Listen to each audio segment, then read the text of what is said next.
What's up, gems? I'm Jamelia, and if you're new here, welcome to my channel. To my returning subscribers, you guys, welcome back. As you can see from the title, we will be reacting to a true crime compilation. So let's get straight into it. Let's waste no time. Here we go. Start the screen recording. Year-old kid was obsessed Mr. with a Rollin. 16-year-old girl, but she wasn't into him. Frustrated, he breaks into her house and demands that she dates him. When she refuses, he kills her. And then he kills her 14-year-old sister too. Or so he thought. The 14-year-old survived and easily identified Paul Powell as the killer. Powell showed no remorse in court and even called the victim stupid. When he was sentenced to death, though, his attitude changed and he cried and begged for mercy. And unfortunately, mercy would come in the form of a legal loophole that switched his death sentence to a life sentence. Believing he was safe from the death penalty because of double jeopardy, he wrote this ridiculous letter to the prosecuting attorney, basically admitting to every single detail of the crime, kind of bragging about what he got away with. So the attorney just takes the letter, gives it to a judge. The judge looks at it and says, "Yep, there's new evidence here," orders a new trial, and immediately this dude is resentenced to death. And a few months later, this lowlife was executed. These photos are not at all what they first appear to be. Part 3. This appears to be a sightseeing photo, and it was taken in 2015 in Alabama on a hike. The girl in the picture is 18-year-old Jolene Callan, but it was taken by her ex-boyfriend, Lauren Bunner, right before he shot her twice and pushed her off the cliff. She texted her friend the night before, "If something happens to me, you'll know who I was with." True crime in 60 seconds? Let's go. On April 22nd, 1964, Chester and Dora Fronczak gave birth to a beautiful baby boy, Paul. The next morning, a nurse walks into the room asking if she could take Paul away for some testing. Dora hands him over, and then 20 minutes later, a real nurse walks in. This is when they realize that Paul is missing. This would become Chicago's largest manhunt in history at the time, involving over 175,000 postal workers and over 200 officers and FBI agents looking for Paul. Over 600 homes were searched, but sadly, nothing came of this. 2 years later, Chester and Dora were notified that an abandoned boy was found outside of a department store in New Jersey. And a year later, they claimed him as Paul, and they lived happily ever after, or so we think. In 2012, Paul got his hands on some DNA testing kits, and he found out that he was not biologically Paul Joseph Fronczak. So where is the real Paul? We don't know. Wow. I guess I don't know, maybe they just really wanted him to be Paul. And there could be a possibility that deep down in their hearts, they knew he wasn't Paul, but because of that loss, whatever emptiness they might have been feeling, it's just like, you're Paul. You have to be Paul. That's so unfortunate, and they still don't know where Paul is and what happened to him. That's crazy. This is why you shouldn't go for walks in Sweden. In 2008, a Swedish woman went out for an evening stroll with her dog, but never came back. Her husband went looking for her and found her dead next to a lake. The police immediately blamed her husband and sent him to jail. After a few months, the woman's forensic analysis report came back, and it was clear the husband was innocent because there was all this hair and saliva on the woman's body that was not his. It turns out there is a very strange phenomenon that occurs in Sweden in the fall when all of the apples have fallen off of their trees. Those apples ferment, and then hordes of moose eat those apples, becoming drunk and oftentimes very belligerent, like this drunk moose who got stuck in a tree. The hair and saliva of the killer belonged to a drunk Swedish moose. I want to bring light to a person whose death has...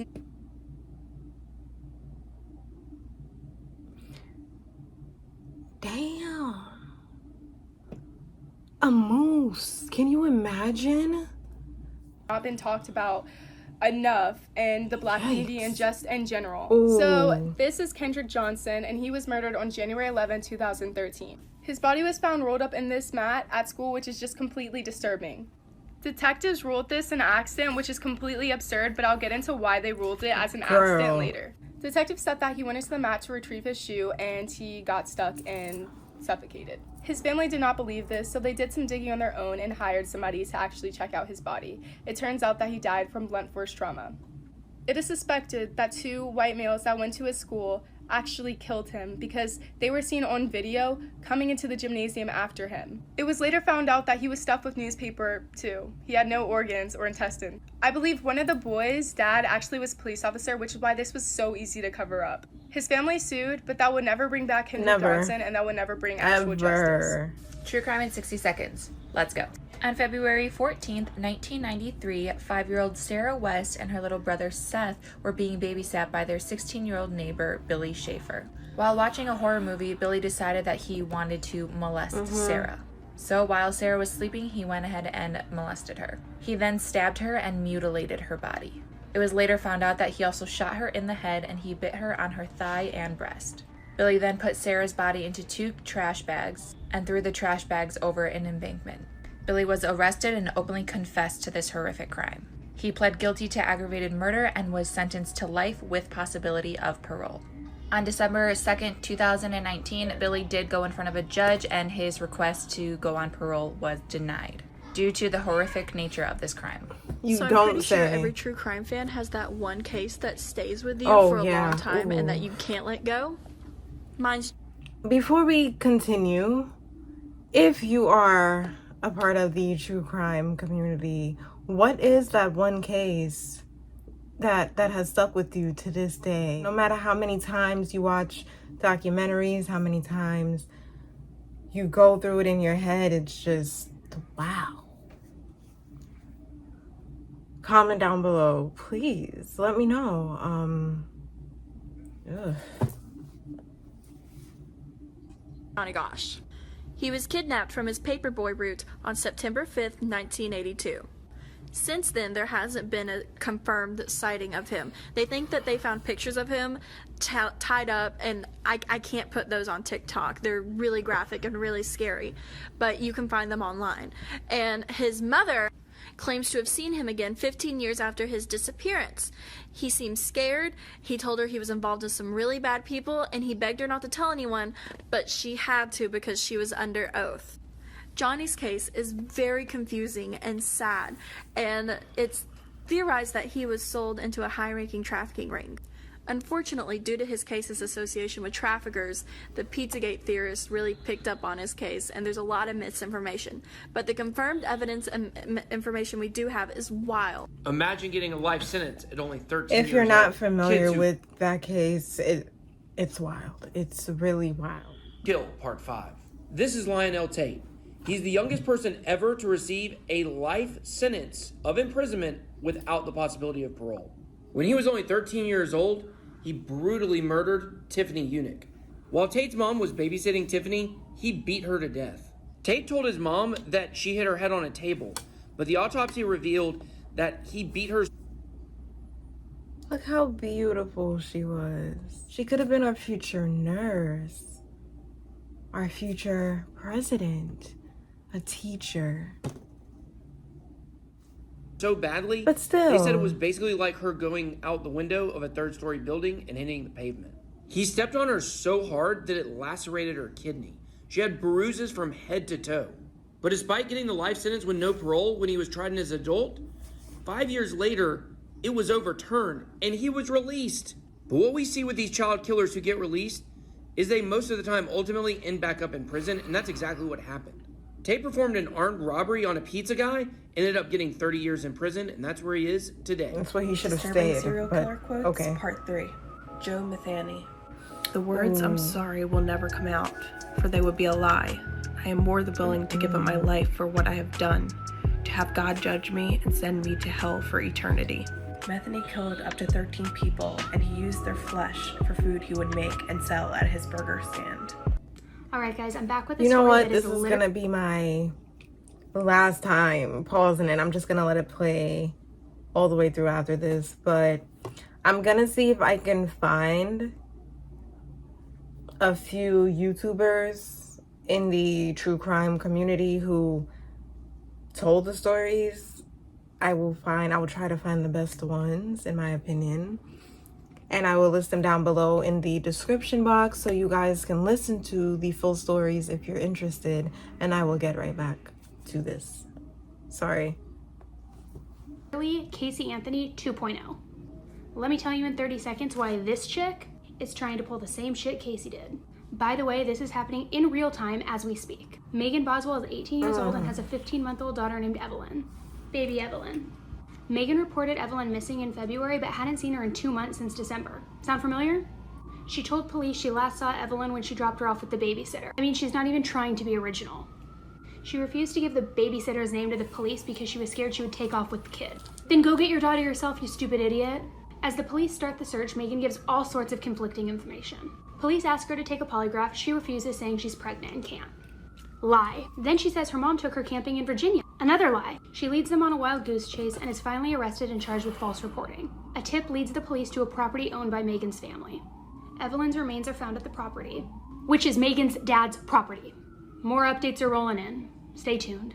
Margorie McCall lived with her husband in Northern Ireland in the 1700s. She died of fever and was hastily buried to prevent the spread of it. She was buried with her wedding ring, which was known to be very valuable. Grave robbers found out about this and so dug up her coffin. They tried to remove the wedding ring from her, but they couldn't because her fingers had swollen considerably since death. They then decided to cut off her finger. As soon as blood was drawn, Marjorie came back to life. She wasn't actually dead, but was in a coma-like state. She then sat bolt upright and screamed. At home, her husband was sitting with their children and relatives. He then heard a knock at the door and said to his kids, if your mother was still alive, I would swear that was her knock. Apparently when he opened the door, he died of shock. He was then buried in the plot that Marjorie had recently vacated. She remarried and had several more kids. She eventually died for real, and her gravestone reads, lived once, buried twice. I'm sure everybody wants to believe that these are some of the most unintelligent people on our planet. But the reality is, that's not always true. Before Ted Kaczynski was known as the Unabomber and terrorized the United States for 18 years, he was an academically gifted child who actually got into Harvard at the age of 16. During his time at Harvard, he was subjected to intense psychological testing that is actually very disturbing and 100% illegal now. He later became a professor at Berkeley, which is where things started going south. He believed that humanity was becoming immoral due to the rise of technology and went completely off the grid for 18 years, living in an isolated cabin in the woods where he manufactured and mailed bombs across the United States. How do female serial killers differ from male serial killers? Some common trends that I found are that female serial killers are less likely to be as brutal as male serial killers. In other words, they're less likely to mutilate or dismember their victims. Furthermore, torture seems to be less likely amongst female serial killers, as there seems to be some type of favoritism towards poison as their preferred method of murder. Finally, female serial killers are much less likely to partake in stalking their victims as opposed to their male counterparts. Speaking of police shenanigans, this is Terrance Williams, and in 2004 he was pulled over in Naples, Florida by Deputy Steve Calkins for driving without a license. Deputy Calkins called in a dispatch using exaggerated black dialect and took Terrance away in the back of his police cruiser. When Terrance's family reported him missing, Deputy Calkins said he didn't remember anything. After witnesses report that they watched Deputy Calkins put Terrance in the back of a police car, Deputy Calkins all of a sudden says that he remembers taking him to the Circle K for his job. Terrance didn't work at the Circle K, he worked at Pizza Hut. Video footage at Circle K proves none of this is true, and Terrance Williams has never been seen since. Come to find out, a similar incident happened with Deputy Calkins 3 months prior. This is Felipe Santos, who got in a fender bender on the way to work. Deputy Calkins arrived at the scene and took Felipe away in a patrol car. When his brothers came to bail him out the next day, the deputy claims that he didn't take Felipe to jail, he instead took him to, guess where? The Circle K. Video surveillance shows that this isn't true either, and Felipe has never been heard from since, like for part 2.